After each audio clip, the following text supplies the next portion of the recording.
Kaixo, arratsaldeon guztioi, hasiko gara lehenengo puntuan batzordearen 2025ko maiatzaren 20ko bilkuraren akta onestea egokia bada. Hemen ez dakit dauden galderarik, dudarik. Onartu orduan eta aurrera, berri ematea bigarren puntuan 2025ko San Pedro eta San Marcial jaien balorazioa. Eunate mesedez. Kaixo, arratsaldeon denei.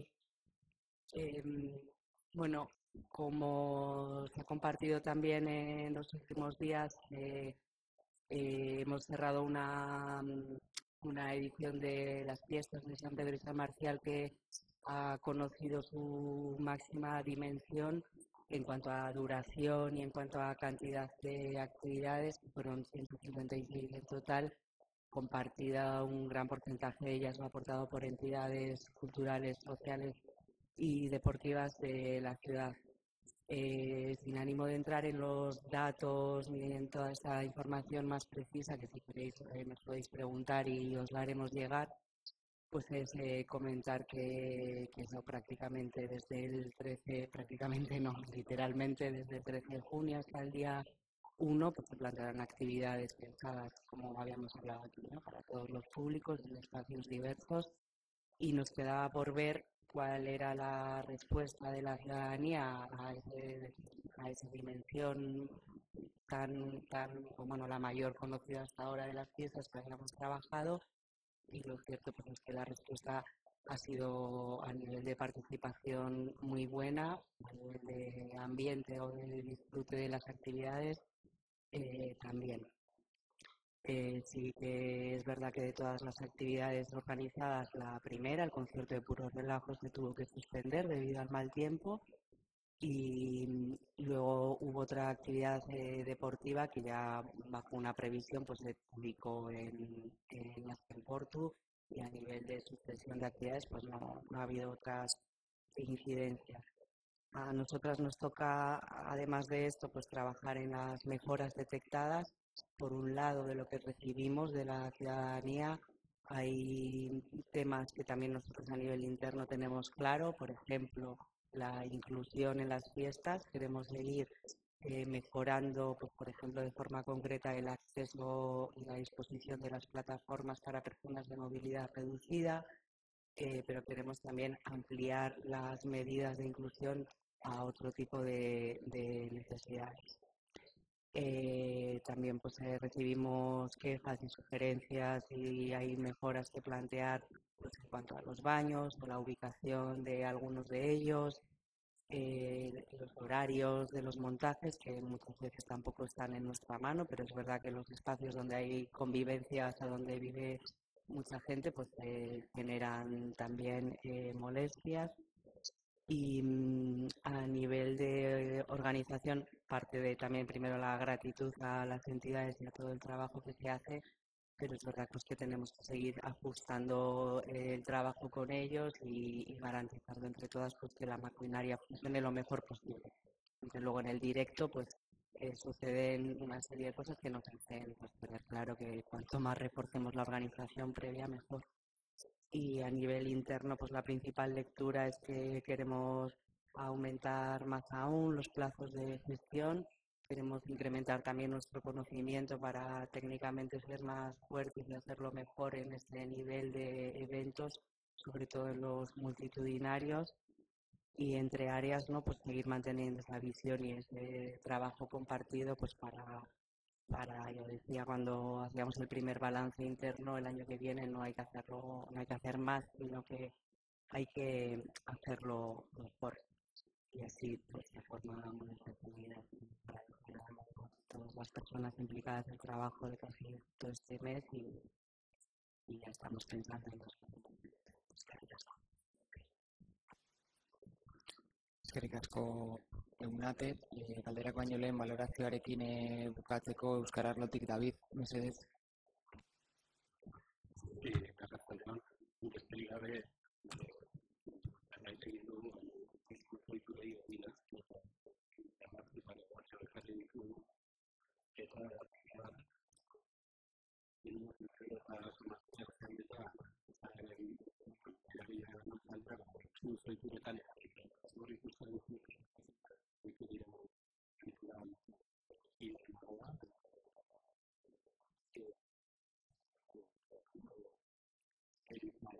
eta baditu dira zuzekin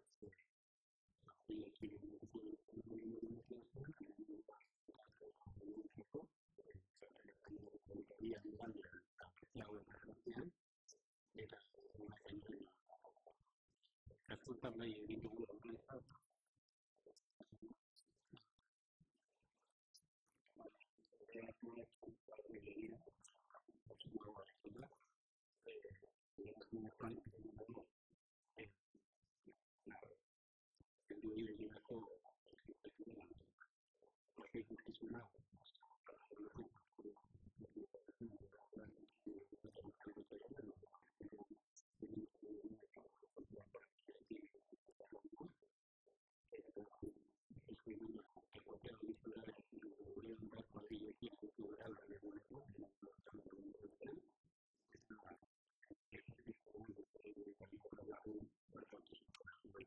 aurre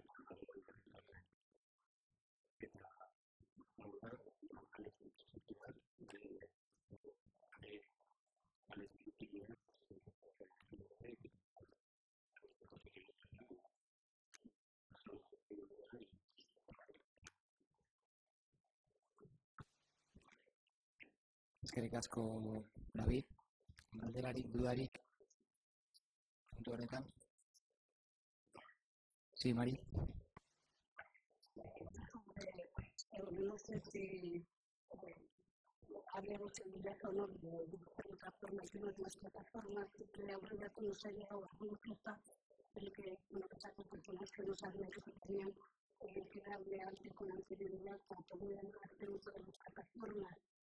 No sé si hay alguna posibilidad de hacerlo de otra forma, de anunciarlo con más antelación, o que la película informada, porque siempre ha habido algún caso que al final hora de subir se decía, sabías que no nos tocaban. Bueno, esta forma que no entonces nos decían posibilidad de hacerlo de otra forma. Gracias, Mari. Le voy a pasar la palabra a Eunate porque precisamente es una de las cuestiones que hemos comentado. Quizá justo cuando has llegado te ha coincidido que ya habíamos hablado de esa cuestión. Y Eunate, por favor, si tienes también repetir lo que hemos comentado. Sí, además lo hemos hecho de forma muy resumida, pero sí tenemos claro, decíamos que una de las mejoras que tenemos claro que hay que seguir por esa vía, que también es la más reciente que hemos empezado a trabajar, es la adopción de más medidas de inclusión, y decíamos que en concreto una de ellas es el acceso y el funcionamiento de las plataformas de movilidad reducida. Hay que aumentar más la comunicación. Creo que también va a funcionar el boca a boca, ¿no? Y la socialización de que esto existe y de que está disponible en todos los conciertos y actos de carácter multitudinario, que hay que hacer esa comunicación y que también hacia adentro pues hay que hacer mucha pedagogía, porque en principio sí que teníamos regulado todo el acceso y también las personas que estaban dando paso tenían el criterio de que si había sitio podía subir bajo la misma acreditación que el resto de sitios. Pero que es verdad que es un mundo nuevo que estamos recorriendo con mucho respeto y que vamos viendo año a año como. Y decíamos también, Mari, que no solo respecto a la movilidad reducida o a la supresión de ruido en las barracas para el trastorno autista o para las personas de hipersensibilidad, sino que queremos ir ampliando las medidas a otros ámbitos de la educación y a la cobertura de otros objetivos.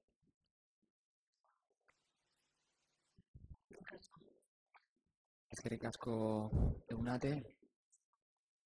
Besterik, aurrera orduan, hirugarren puntuan 2025ko Loidi ikerketa beka, mesedez. Bueno, beka honen helburua da zelako ikerketa zientifikoa bultzatzea. Loidi beka bekarako deialdia bi urtez behin egiten da. Eta eskaria jasotzeko epea martxoaren 24an bukatu zen. Beka honen ikerketa esparrua dira antropologia, filologia, astronomia, literatura, osasun publikoa, ideologia eta botanika. eta bekaren iraupena 12 hilabetekoa. Aurten, onuradun kopurua bakarra izan daiteke, unibertsitate gradua eta maila duen. Diru laguntza zenbatekoa 9.000 euro, eta 2005ko edizioa jasotako eskari kopurua ditugu, eta epaimahaiaren erabaki izan zen, maiatzaren 29koa, irabazlea Beñado Gurutza Azumalaza, Irugurtzaren historia soziala, 20. mendearen lanari. 1998 aipamen berezia jaso dute Katrin Alberdi Agüezek, Etxeko Labari Zortek eta Kaitxalinen Negasa Ingoiak aurkeztutako lanagatik eta lanan izena Euskal Ikonografiaren aurkezkuntza Irunen Alberdi Horregarrien bilduma eta azken aurkezkuntza. Bekaren irabazlea eta lan proiektuak akinazteko, printzarleko lintzen eta gondari. Mila esker, Josue. Galderarik, dudarik.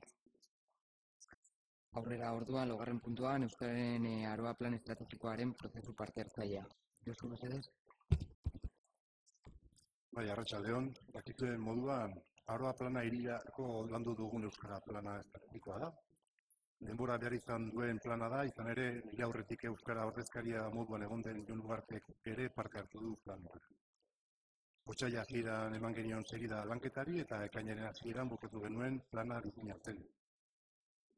Plana diseinatzearen prozesua itxe aurretik eta eragileak hala eskatuta, aurreikusita ez zegoen prozesu parte hartzaile bat gehitu genuen.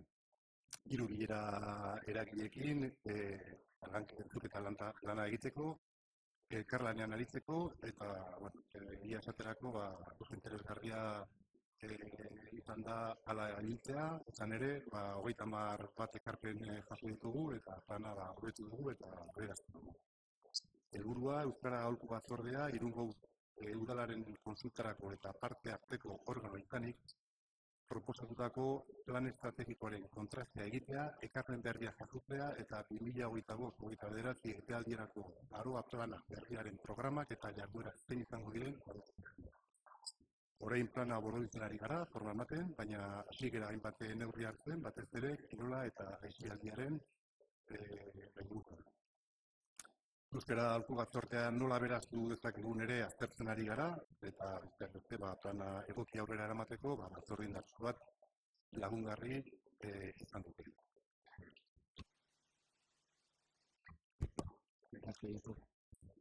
Galderarik, dudarik. Aurrera orduan, 5. puntuan, Udagiro 2025. Josue, mesedez? Egitasmoaren bitartez, beste alde edo erkidego batzuetatik etorri berri diren eta euskararekin zertasunak dituzten haur eta gazteei euskara eskolak erudikoen bitartez laguntzen nahi dugu. Bereziki hezkuntza egiten dizkinaka indartzea. Bi txanda antolatzen ditugu automobilikulan, uztailean dagoeneko martxan dago, lauan hasitzen eta uztailaren 24an bukatuko da.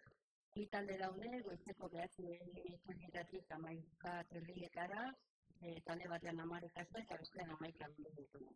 Eta bigarren txandan 11:30 beste talde daude, talde batean 9 ikasle eta bestean 14.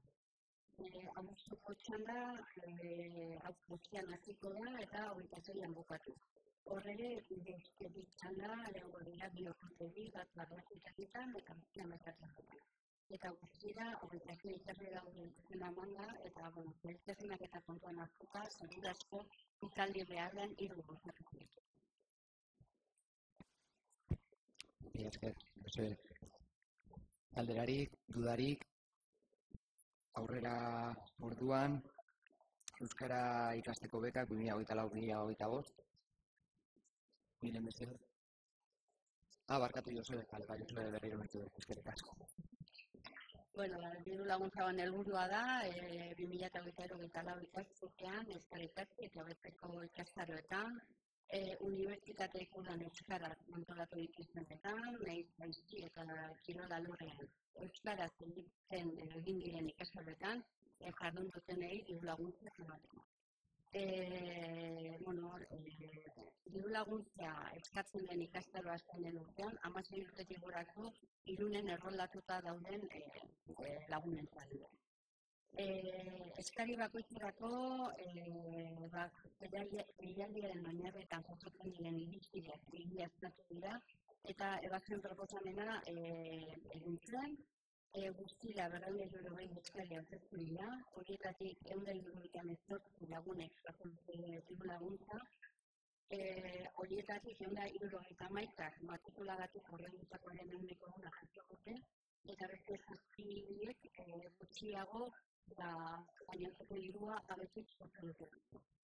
Guztira, 78.922,93 euroko diru laguntza duela, materialaren bitartez, eta 92 eskari zira onartu baldintzetako bat ez dute ziren. Batzuetan, egindako ikastaroa ez delako oinarrietan adierazten direk baldietan, beste batzuetan eskaerak ez jatzen dira ikastaro bat daudela. Zenbait kasu kasutan adibidez, asistentzia bete ez delako. Eskatutako gutxieneko azpimailea gainditu ez delako, hori kasu bakarra. Gero, jasotako laguntza guztien batuketak ezin delako 100% gainditu. Kasu honetan da, abetik jasotzen dutelako, eta hau 56 laguneri ukatu zaiz. Gero, maila laguneko jasotzen dutelako diru laguntza, beste urtetan jasotzen dutelako, zazpi lagun dira. Eta gero batzu oso kasu gutxitan, matrikula horrein dutelako, batek zerta bete beharretan egunean ez dagoelako, ikastaro bukatu, eta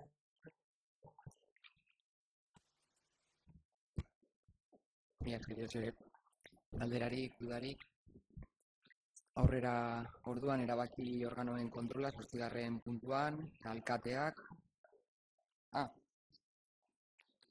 barkatu, bale. Udal Euskaltegirako udako matrikulazioa, bale. Miren, orain, bai, eske, klaro, lehen, bale, barkatu. Pasa nahi, bale, eskerrik asko, barkatu.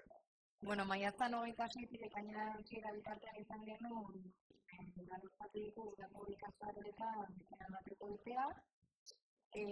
Udan eskaintzen diren ikastaroak finkoak izaten dira egunero 4 ordukoak, goizeko ordutegiak, 9:00 ordu bata eta 4:00, bai uztailan eta bai abuztuan.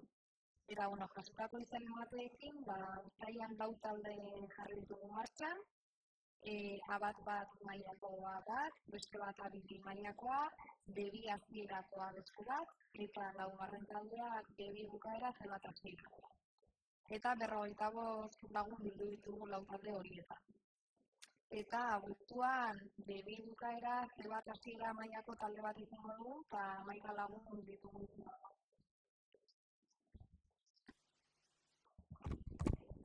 Primeran, orain bai, miren, eskerrik asko.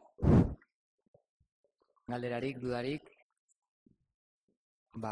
orduan aurrera orain bai, 8. puntuan, alkateak, ordezkariak eta tokiko gobernu batzarrak emandako ebazpen eta erabakien berri ematea, 2025ko maiatzaren 1-tik ekainaren 30 arte. Gero galdezkeak ditugu, hitza pasa baino lehen, Maria Mercedes badakite kontsultaren bat daukagula, erantzuteko, eskerrik asko. Tenemos un par de preguntas del Foro Ciudadano que además nos solicitan que en relación con el texto de las raciones que podemos llegar, pues bueno, que intentemos explicitar mejor a qué se le conceden, para qué trabajo o acción se destinan y cuál es el importe que se revisaremos para ver si podemos tener un poco más claras nuestras raciones. En cuanto a las preguntas, son 2 preguntas, una para Juventud y otra para Euskera. Se refiere a la adjudicación del contrato relativo a la gestión de las colonias abiertas de verano, por importe de 104.317,42 euros. Y la pregunta es, bueno, el importe cubre parte de los gastos y compensa con las cuotas de los gastos. El importe cubre todo el gasto previsto para 2 años de contrato. Se ingresa sobre la tarifa aprobada este año además bajo el sistema de capacidad económica, estando diferenciados de forma general para los programas o contratos del ayuntamiento las partidas de gastos e ingresos. Es decir, que no se busca o no se trabaja con la lógica de que cada programa compense gastos e ingresos, sino que imagino lo explicarán mejor que yo, pero van a partidas distintas los gastos y los ingresos con carácter general.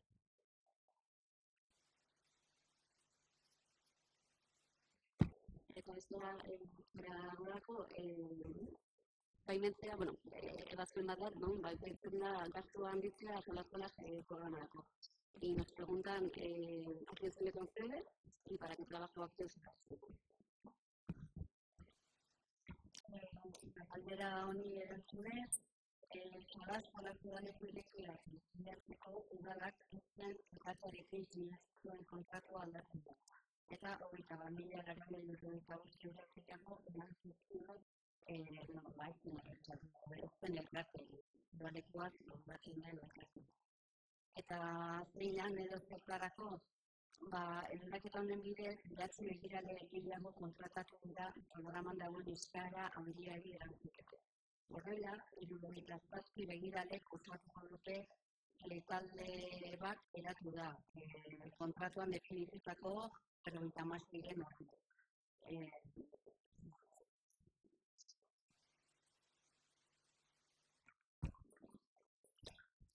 Maria, listo, bi galdera horiek ziren, ez?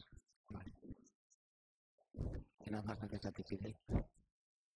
Beste galderarik, dudarik, mila esker guztioi, ondo bukatuguna.